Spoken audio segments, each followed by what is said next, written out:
Once upon a time, a lady met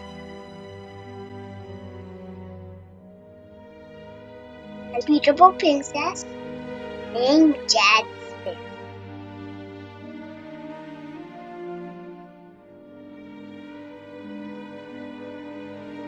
They fell in love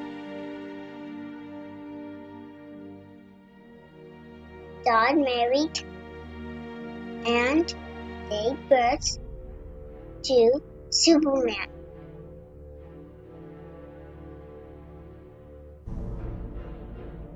They were completely content with their little family.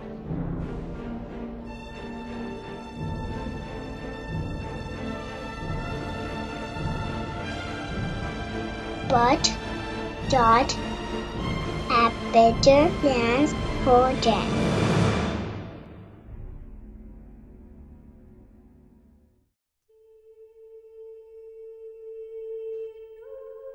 July 21st, the big announcement. Bigger family meant we needed a bigger car.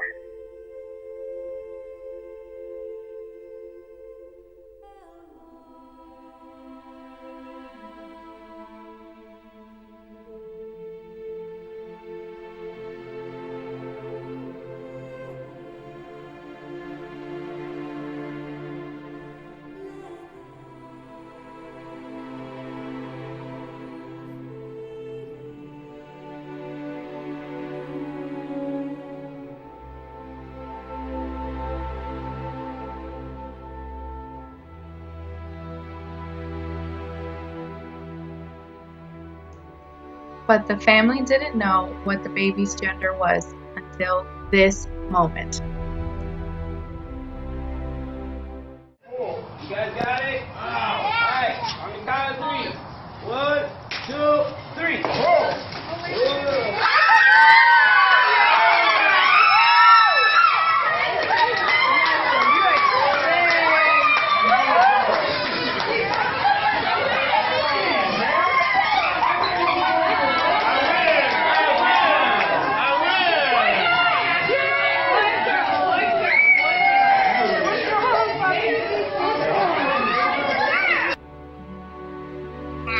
Sneeze is our name. We had some troubles at first, but we always had the basic idea. Cal is Superman, but a true Supergirl is actually something very different. Because we love movies so much, we wanted to find a character in a movie we loved that shared the same traits. We prayed for her. If you remember this post, these are those traits.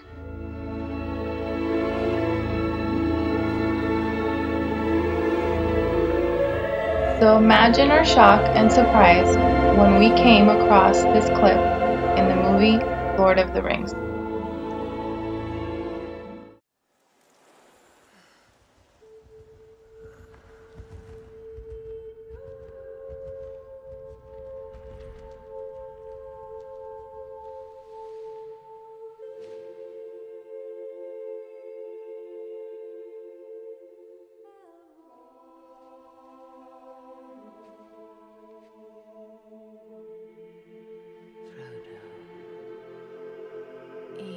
Arwen telin lethaid. Lastobeth nin tolodan galad.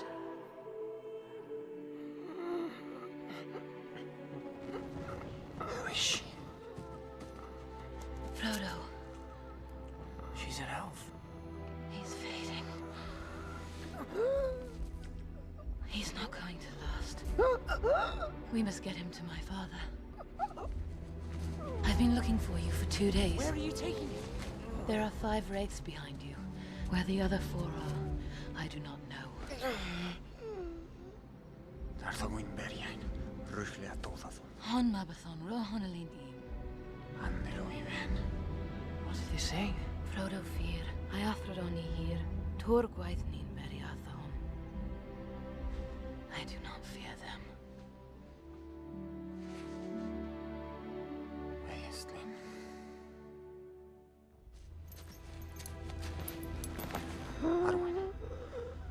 Fight hard. Don't look back. Naralim, Asfalov, Naralim. What are you doing? The rice is still out there!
Naralim, Asfalov.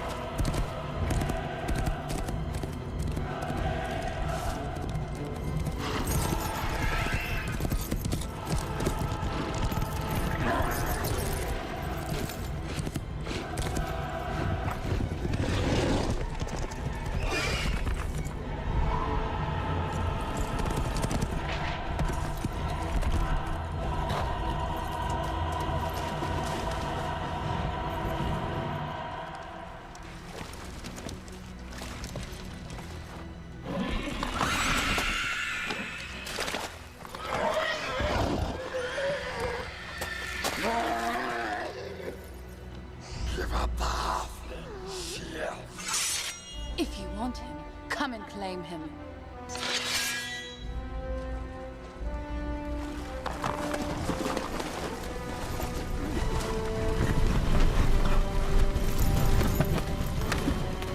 Nino Hithaglia, Lasto Bethdair, Rimonin Roinen, Tanina Nino Hithaglia, Lasto Bethdair, Rimonin Roinen, Tanin Hulaya.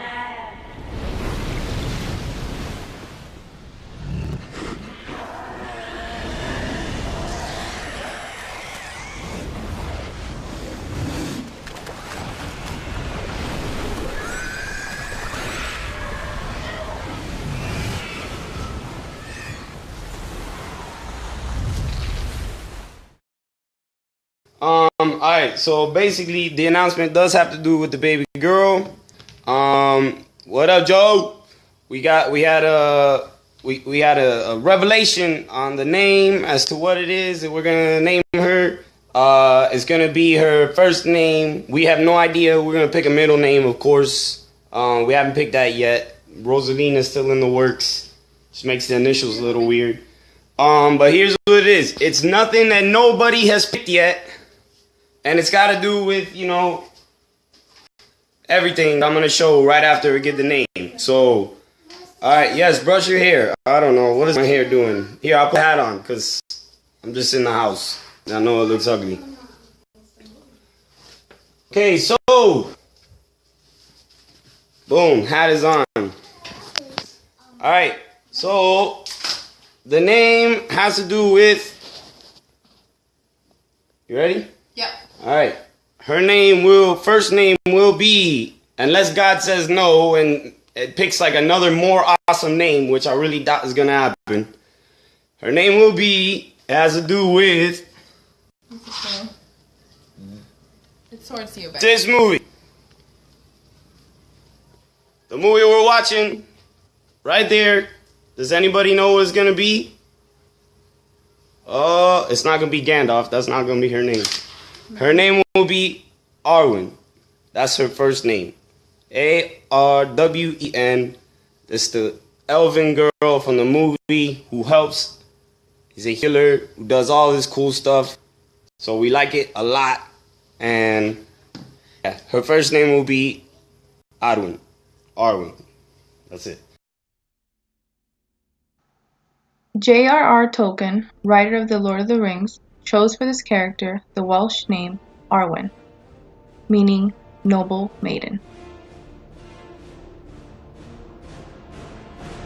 At first, the idea was to have 2 middle names to match Cal. Then we thought, nah, we'll only give her 1. But then it somehow came back to 2. So here is the first middle name and why we chose it for her. Since I decided to have a water birth and we both thought that the idea of the element of water fits the traits we mentioned earlier, we started looking for names that had water in the meaning somehow.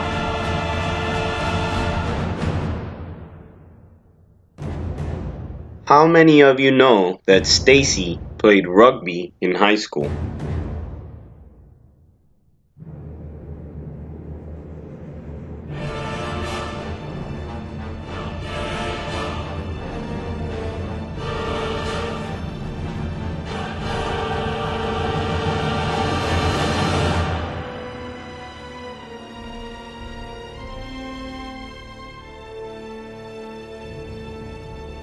It turns out Stacy and I have the same favorite rugby team, the New Zealand All Blacks.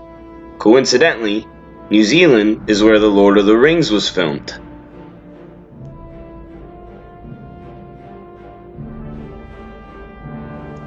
The native people of New Zealand and their language are called the Maori. The All Blacks are famous for starting each rugby match with one of the Maori's traditional dances called the haka.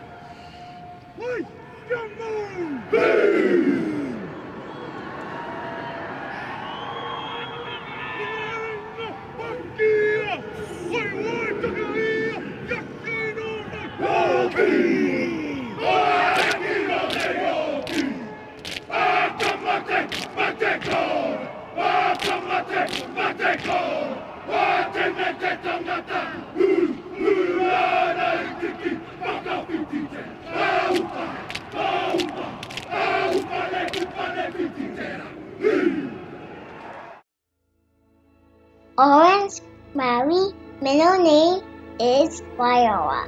It means living water. At the end of my trip to Israel in 2010, I came across a tunnel built in the days of King Hezekiah. The experience of going through this tunnel changed my life and affected me in the most positive way ever.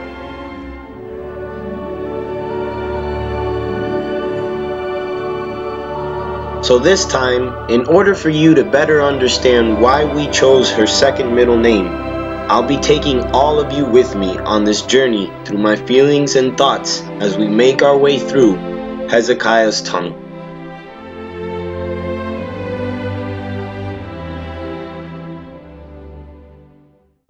So for you guys to take this journey into Hezekiah's tunnel, I had to take this video and speed it up the way you see it now.